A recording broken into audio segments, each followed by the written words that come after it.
गणपति थे तो चम्मच में चावल लुटिया में दूध लेके घूम रहे थे। कहने लगे कि मेरे लिए खीर बना दो।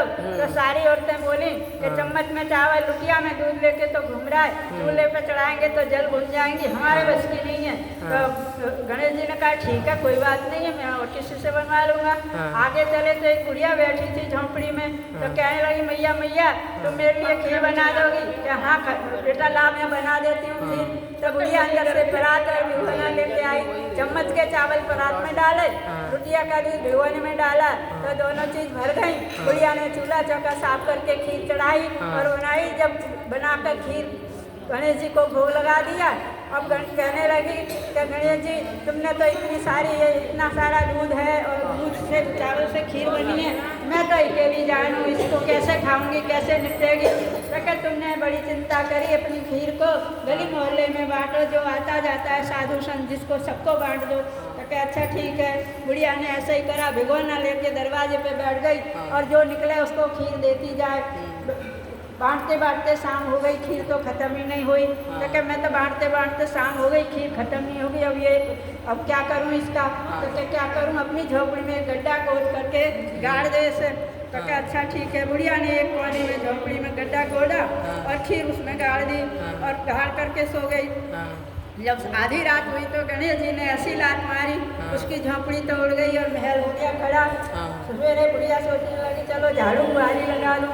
आँख खोल के देख लिए तो महल में सो रही होती है। अब वो तो रोने चिल्लाने लगी, हाय मेरी झोंपड़ी कहाँ चली गई, मुझे इधर महलों में कौन लेके आ गया, ऐसे करके। तो गणेश जी ने कहा कि मैया मैया तेने मेरे लिए खीर बनाई और मेरा भोग लगाया तो मैंने खुश होकर सब कुछ दिया है। जैसे बुढ़िया को सब कुछ दिया ऐसे गणेश भगवान सब किसी को दे। बोलो गणेश भगवान की जय। सब खीर बना खिलाना गणेश भगवान। हाँ देखा देखी खिलाओ तो नहीं मिलेगा। देखा देखी खिलाओ। तो एक बुढ़िया थी तुलसा जी की सेवा पूजा करती और पूजा करने के बाद मांगती तो तुलसा मैया से चटक मटक की चाल दे, दूध भात का खाना दे, खीम खाप का पहना दे, एकादशी का दिन दे, चंदन का काट दे, वृंदावन का धाम दे, वैकुंठ का धाम, वृंदावन का वास दे, वैकुंठ का धाम दे, चंदन की काट दे, एकादशी का दिन दे और कान्हा जी का कंधा दे, ऐसे सब कुछ कहती और मांगी। तो दूसरा मैया सोचने लगी मेरे पास सब कुछ है, मैं सब दे दूंगी और कान्हा जी का कंधा कहाँ से दूंगी इसको। तो ये सोच के तुलसा जी सोचने लग गई। आए कान्हा जी और तुलसा जी इसके पास मिलने के लिए तो कहने लगे कार्तिक का महीना चल रहा है, सारी औरतें तो सेवा पूजा कर रही हैं, तुम्हें तो हरा भरा होना चाहिए, तुम सुखती काय को जा रही हो? तो क्या मैं तो इसलिए सूख रही हूँ कि एक बुढ़िया आती है और मेरे से ऐसे ऐसे सब कुछ मांगती है और सारे सब कुछ मांगने के बाद कहती है कान्हा जी का कंधा दो। तो कान्हा जी का कंधा कहाँ से दूंगी, मैं ये सोच करके सूख रही हूँ। तो क्या तुमने बड़ी चिंता करी, जब बुढ़िया मरे तो तुम कान्हा जी के मेरे लिए घंटा बजाना मैं आ जाऊँगा। तो क्या अच्छा ठीक है। अब बुढ़िया मरी तो सब उसे को उठा करके उठाने के ले जाने के लिए उठाने लगे। बुढ़िया इतनी भारी हो गई कि किसी से उठ ही नहीं रही थी। और सारे जने कह रहे ये तो इतना पूजा पाठ करती पर पता नहीं कौन सा पाप आया है जो ये उठ ही नहीं रही है। तो आए तुलसा जी कह सोचने लगी ये ऐसे नहीं उठेगी। तो तुलसा जी ने कान्हा जी के लिए घंटा बजाया। कान्हा जी छोटे बालक का रूप धारण करके आए और पूछने लगे कि क्या बात है, क्या हो रहा है? तो क्या कुछ ना हो रहा है, एक बुढ़िया मर गई है वो उठ नहीं रही है। तो क्या अच्छा मेरे को देखने दो क्यों ना उठ रही। तो क्या अच्छा तुम भी अपनी कर लो आजमाइश।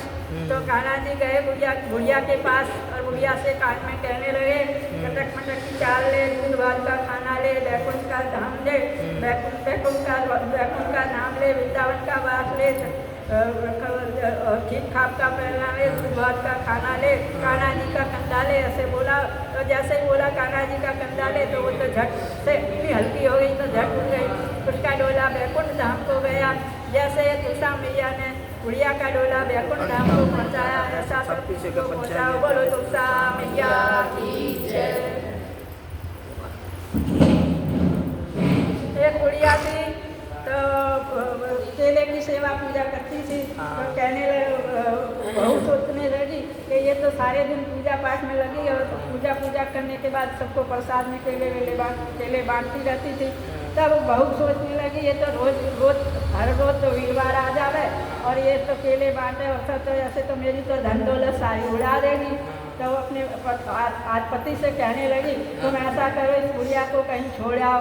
तो क्या वो भी बातों में आ गया, अपनी माँ से कहने लगा चलो चलो अम्मा तुम्हें मैं गंगा जी नहा लाऊं। तो क्या अच्छा चल बेटा। बूढ़ी उसको तो पता नहीं थी कि इसमें कपट भरा पड़ा है। तो वो बुढ़िया चल दी, एक जंगल पड़ा तो वहाँ जंगल में कहने लगा एक पेड़ के नीचे कि भैया भैया तुम तो यहाँ बैठ जाओ और मैं अभी पानी पी करके आता हूँ, मुझसे थोड़ी देर उधर आगे से देखता कि कहीं पानी मिल जाए। तो क्या अच्छा ठीक है।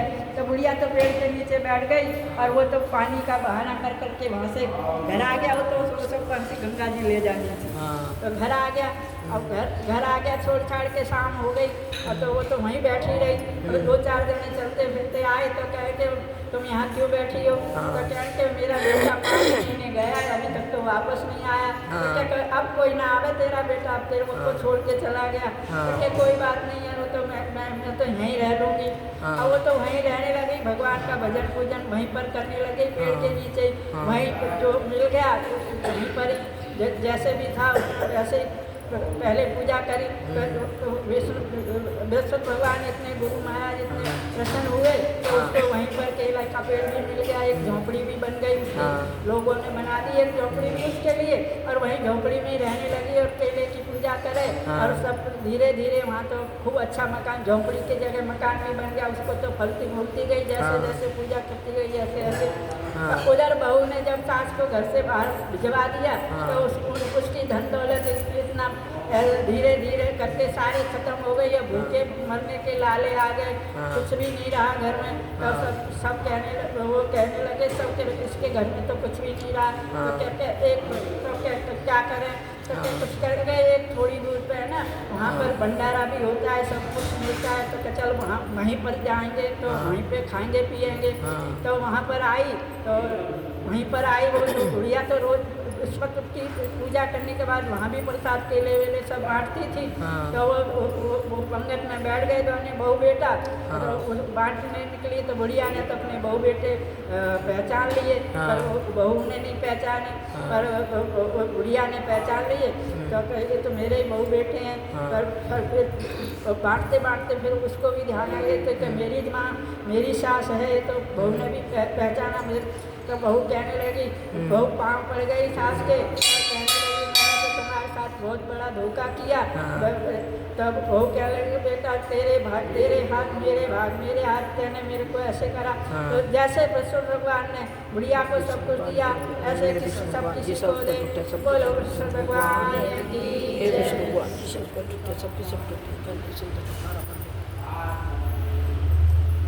एक बुढ़िया थी गोपाल जी की सेवा पूजा करती थी। तो कहने बहू से कहने लगी मैं गंगा जी नहाने जाऊंगी तो तू गोपाल जी की सेवा पूजा कर दियो। तो क्या अच्छा कैसे हो है। तो क्या कैसे हो है, नहा दियो और भोग लगा दियो, आरती पूजा कर दियो। तो क्या अच्छा ठीक है। तो बुढ़िया तो चली गई गंगा जी नहाने के लिए, कार्तिक नहाने के लिए और बहू को गोपाल जी की सेवा सौंप गई। तो बहू के पास बहू अकेली थी, उसके 4-5 बच्चे भी थे। तो इतना काम कैसे करे, इतनी फुर्सत नहीं थी। तो जब अपने बच्चों को नवाती, जब गोपाल जी को भी नवा देती और कहती आ जाओ गोपाल जी नहा लो। तो गोपाल जी छोटे से बालक का रूप धारण करके आते, ढूंढ ढूंढ करके और बच्चों के साथ नहा लेते। तो जब बच्चों के लिए खाना बनाती जब ही गोपाल जी को उसी खाने में से गोपाल जी को कहती कि आ जाओ गोपाल जी भोग लगा, आ जाओ गोपाल जी तुम भी आ जाओ खा लो बच्चों के साथ। तो बच्चों के साथ बैठ करके गोपाल जी छोटे बालक का रूप धारण करके खा लेते।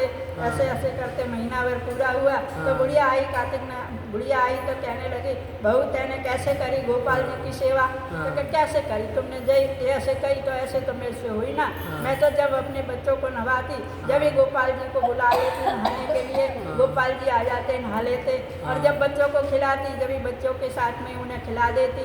गोपाल जी छोटे बालक का रूप धारण रखे। तो बुढ़िया सोचने लगी कि मैं इतने दिन से सेवा कर रही थी, कभी गोपाल जी ने आके भोग नहीं लगाया, नहाए नहीं। तो ये बहू तो झूठी बता रही है। हाँ। इसके पास कैसे आ रहे थे गोपाल जी और खा रहे थे और हाँ। नहा रहे थे।